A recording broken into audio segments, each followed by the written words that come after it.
Любопытная ситуация. Я, честно говоря, не верил, что это хоть когда-нибудь произойдет. Ну, не знаю, во что это разовьется. По крайней мере, новая газета, новая Европа, извините, публикация по поводу парка Тайган Олега Зубкова. Совершенно непробиваемый деятель под крышей чеченцев, насколько я понимаю, так как внимательно, достаточно подробно уделял внимание вот этому, я не знаю, я его кроме как изувером никак назвать не могу.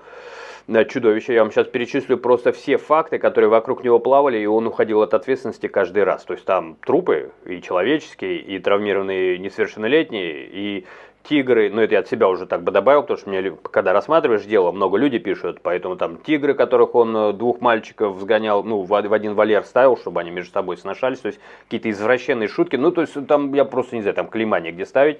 Ботов вокруг него, заказных вот этих, или эльфы, они как там называются, это просто канал могут снести, так что будьте готовы, в этом видео могут пожаловать. Так что давайте итак, что публикуют о нем? Это меня прямо восхитило. В крымском сафари-парке Тайган гибнут львы и люди. Боже мой, столько лет назад это все было, такая битва, что там просто забивали блогеров, запугивали. Был такой Соболев, блогер, сейчас многие знают, переобулся, говорят. Именно там он хорошо переобулся, он вот такой вот стоял и делал видео, боже мой, потому что он приехал провести свое расследование, его причем, по-моему, пригласил даже Зубков, чтобы как бы придать ему вид, а он просто ошалел, видимо, там в нем было что-то человеческое еще, не только коммерсант блогерский. Но сейчас уже человеческого меньше проявляется, по мнению многих. Но тем не менее, еще раз возвращаемся. Итак, решили обратить на это внимание журналисты. Вот первый раз я прям с восхищением на вас смотрю и знакомлюсь с вашими новостями. Несмотря на попытки закрыть парк, его владелец Олег Зубков остается непотопляемым. Абсолютно точно. Парк открылся в 2012 году, когда Зубков еще был украинским бизнесменом. С тех пор скандалы регулярно преследуют Тайган. Животные откусывали посетителям пальцы, на детей падали элементы декора. И тигрята, и львята сильно царапали желающих сфотографироваться. Больше того, то, что их берут маленькими для фотографирования, это тоже нехорошо для животных, если бы он любил животных. Летом 2018 года туристка из Кировской области едва не потеряла руку. Страдают животные. По подсчетам активистов, за 10 лет работы Тайгана там погибли или пропали без вести не менее 55 львов. Вы бы людей посчитали, хочется сказать.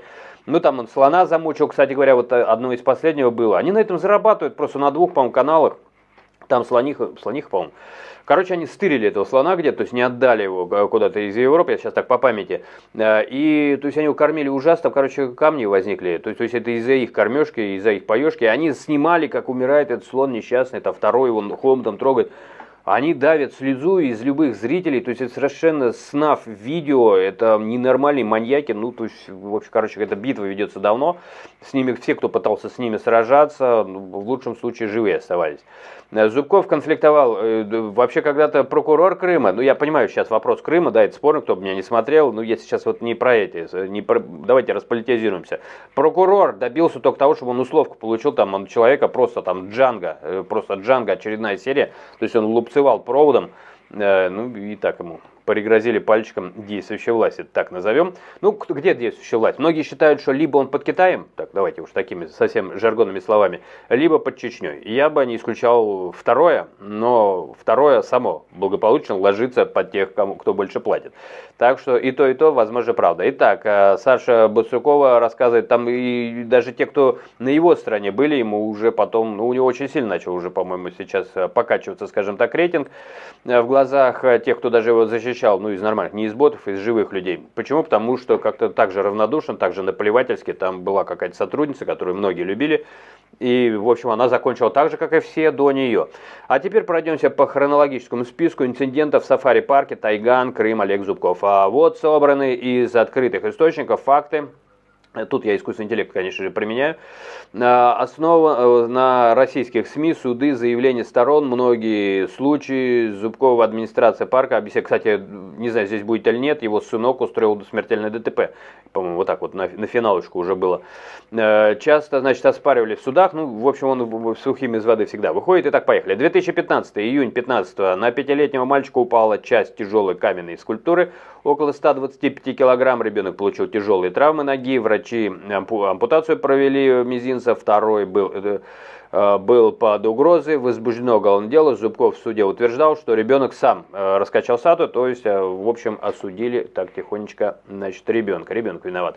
2015, опять же, приговор, декабрь 15, Олег Зубков осужден Белгородский, это все в один год происходит, районным судом Крыма за избиение сотрудника, сторожа подчиненного, избивал ногами, нанес множественные удары, около 18-20, по лицу, телу, высек электрическим проводом, там шрам Джанго, спина в порезах была, сломан нос. Зубков параллельно, он говорит, там ребенки у него ломают парк, он возмущается, говорит, что за ребенки такие дебильные живут, славянские. Смотрите, как он возмущался.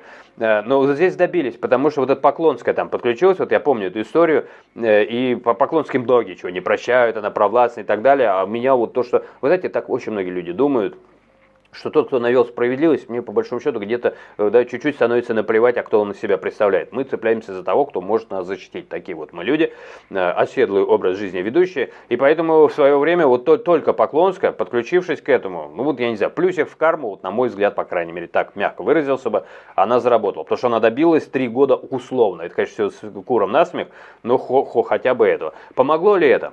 Продолжаем список. 2017 год, 15 ноября 2017 года найден мертвым 29-летний сотрудник разнорабочий Максим Яковлев. Тоже он его эксплуатировал, забрал у него документы, кстати говоря, украинец, которого он просто не отпускал тело с тяжелыми.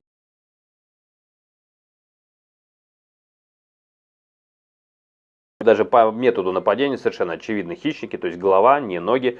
Родственники, ну то есть там было и на ногах, ну совершенно очевидно, то есть метод нападения, верхняя часть туловища, это признак хищника, по крайней мере. Ну никто ничего не расследовал, естественно. Родственники, источники утверждают, что его загрызли тигры, львы. Зубков заявлял, что Яковлев был только волонтером без допуска, а покусала его собака. И умер от заражения в крови. Там его таким мучением, его закрыли там на территории парка Тайган. И он за 3 дня, он там 3 дня мучился. Это я Зубкова, я его просто не знаю, по нему фильм можно снимать, я не знаю, какие Чикатило, вы о чем вообще? 18-й год, лето 18-го, лев укусил за руку туристку из Кирова во время платной экскурсии «Прогулка со львом». Парка утверждал, что женщина была пьяна, короче, опять сама виновата. 21 год, 26 сентября 21, амурский тигр откусил большой палец левой руки годовалому, соответственно, несовершеннолетнему. Мать принесла малыша близко к клетке, ну, опять мать была виновата, палец ампутировали, палец тоже виноват. Возбуждено дело, Зубков провел время немножко в СИЗО. Ну, накапливается все-таки, наверное. В итоге условный приговор, кстати, за него заступаются все, Запашин там все время вылезает. Единственный раз, когда Запашин не всунул свое жало защищать Зубкова, это было, когда сынок его смертельно ДТП устроил. Тот как-то предпочел говорить о том, какие молодцы на СВО. Ну, как-то переключил тематику, не вступился. А так он за него все время тоже врубался. Парк винил мать. Ну, естественно, мать, палец виноват и ребенок. После инцидента, ну, все как обычно. 22-24 год. Зубков неоднократно судился по делам о безопасности, всего сотни заседаний за годы, штрафы посетителям, административные уголовные дела. 24 год, 16 октября, 24-го, 3 львов, привезенных из Мариуполя, насмерть растерзали управляющую парком, вот Леокадию. Вот по Леокадии очень много было комментариев, потому что она как бы объединяла и тех, кто за, и тех, кто против. Ее любили все, и вот Зубков ее надо было на руках носить, но ему плевать. Ему плевать на всех, это совершенно, для меня это не людь просто сам этот Зубков. Но вот очень многие были вот Леокадию, насколько я знаю. Произошло во время уборки вольера, не закрыли, а многие считают вообще, кстати, ну тут уже конспирология, мы ничего не можем с вами утверждать, что может быть и не случайно. Носительница, хотел сказать, большого количества информации. Я вам только что прочитал эту информацию, да, эти все дела замяты, зажеваны, но это не значит, что эти дела куда-то растворились. Такие дела и, понимаете, со сроком давности там у них все не очень хорошо для Зубкова. Кстати говоря, он все время прикрывается темой, что он очень любит животных. Ну, я вам сказал, что на него жалуются, то, что он тигров, там, 2 самцов мог просто чисто поугарать, что они, значит, занимаются близостью интимной. Но самое главное, Соболев, вот, который приехал типа под заказ сделать о нем хороший ролик, ну чисто человеческое что-то в нем взыграло, видимо, какие-то грани там перейдены настолько, он ковырял, он пошел дальше, он такой расследователем пытался быть, этот блогер, и он наковырял там чеченские продажи, торговли животными, это огромные деньги и огромные влиятельные достаточно страны, структуры, где запрещена охота на тех самых животных, где жрут этих животных, он туда это все заторговывает. И у этого, вот у Соболева, блогер такой достаточно крупный, у него короче говоря, на него начали очень сильно наезжать, он все-таки откопал вот этот чеченский, по крайней мере, след, но у него один из факторов был, когда он сделал свой первый ролик, вот то, что он рассказывает про чеченцев, это он уже такой запуганный где-то, кружок записывал, а когда делал ролик, у него не укладывалось в голове, ну, там, когда есть голова и мозги, а не кто-то проплаченный, кто пишет там комментарий, то он видит, что он пришел к Зубкову в кабинет, а там все в шкурах тигров. Говорит, люблю животных, айболит такой. Он говорит, ну какой-то странный айболит, что если ты любишь животных, то кабинет как-то по-другому должен выглядеть. Так может выглядеть кабинет охотника, не знаю, какого-нибудь знатного из Хакасии, да, такого охотника в поколениях. Это что можно понять? Шкуры, медведи, головы там оленя, да на здоровье. Но ты рассказываешь, что ты великий айболит, ты спасаешь животных, у тебя шкуры по стенам висят. Это странно. Это все равно как врач, какой-нибудь главврач больницы наткнул бы на шестые головы любимых пациентов. Сказал бы, я просто не могу с ними расстаться. Душой привязался. И вот, короче, на это указывал. То мы его затравили, мама не горюй, там кое-как что-то. Это хорошо, он еще узнаваемость уже имел, вот этот блогер, я имею в виду. Что он просто не пропал где-нибудь так же, как Леокадия. Но едем дальше. 25-й год. 22 июня 25 года Лев из той же группы напал на самого Олега Зубкова, значит, во время кормление, тяжелые травмы, покусы шеи. Я читал комментарии, так как я не люблю желать людям зла, поэтому не буду озвучивать, что писали люди в отношении Зубкова, желая ему в каком-то смысле выздоровления отрицательного. Значит, парк имел десятки штрафов, судебных дел, все ему сходит с рук, были другие мелкие инциденты. Зубков часто позиционировал себя как Человек-лев. Ну да, это все нам знакомо. Что там случилось? Так уж на концовку Солонихой умерла от камней. Он ее где-то стащил вроде. Давайте уточнимся уже и по поводу Солонихи, потому что тоже вот такой из последних кадров было. Мне попались на глаза, я чувствую сомнительно, кто-то явно очередные танцы на костях на крови, начал ковырять и тут же узнаю, там вот этот Зубков и какая-то там, значит, красавица, его самая главная помощница, они это очень любят все дело продвигать, пушить вот эти темы. Так, значит, смотрите, со Слонихой Дженни в Тайгане, январь 25 года, Зубков публично сообщил, значит, о ее смерти. Причины смерти по официальному вскрытию огромный мочевой камень, то есть, ну, это можно было, то есть, следить над здоровьем этого бы не было, то есть, склонность к этому вполне возможна, то есть, весом 1,5 килограмма, длиной 15 сантиметров, диаметр, то есть, мучительно он ее просто, можно сказать, он приговорил эту Слониху к мучительной, совершенно трагической смерти. Он полностью перекрыл мочепроводящий поток и так далее. Из почек камень формировался десятки лет. И вскрытие проводили 8 ветеринарных специалистов. Зубков показывал камень на видео. Ну, все продает. Дополнительно у Слонихи были проблемы с селезенкой, возрастные изменения и так далее. Ей было больше 50 лет, из них 45 в цирке. Это цирковая слониха, она и вторая слониха Магда были переданы в Тайган в апреле 2021 года после драки на представлении в Казанском цирке. Нашли кому передать вообще, за что, что она вам сделала. Их отправили на пенсию и отдали Зубкову на постоянное содержание. Ну вот не стащил он. Никакого стащил, украл, ладно, значит попалось мне. Вот видите, полезно, я не собираюсь ничего навязывать, то есть, ну, в общем, передали ему. Что говорят критики? Некоторые обвиняют Зубкова и ветслужбу в том, что болезнь не диагностировали вовремя, ну, то есть, да, долго, то есть, ну, не следили за животным. УЗИ рентген слону делать сложно, операция по удалению камня почки была бы очень рискованной из-за возраста, вот так вот, значит, говорят, и состояние животного Дженни якобы продолжали привлекать к некоторым активным даже в плохом самочувствии. Версия Зубкова. Камень рос десятилетиями еще с цирковых времен, процесс был необратимым, слониха умерла относительно быстро. Вышла утром в вольер, ну, он глумился, все это снимал, потом зарабатывал кучу денег, публикуя эти видео. Это так я от себя добавляю. Это не связано, значит, с проглотил камни. Так, виноват Зубков или нет в этом камне можно бы спасти или нет? Ну так, задам вопрос, короче, не знаю, давайте уже на финал, чтобы со слонихой раз уже затронули.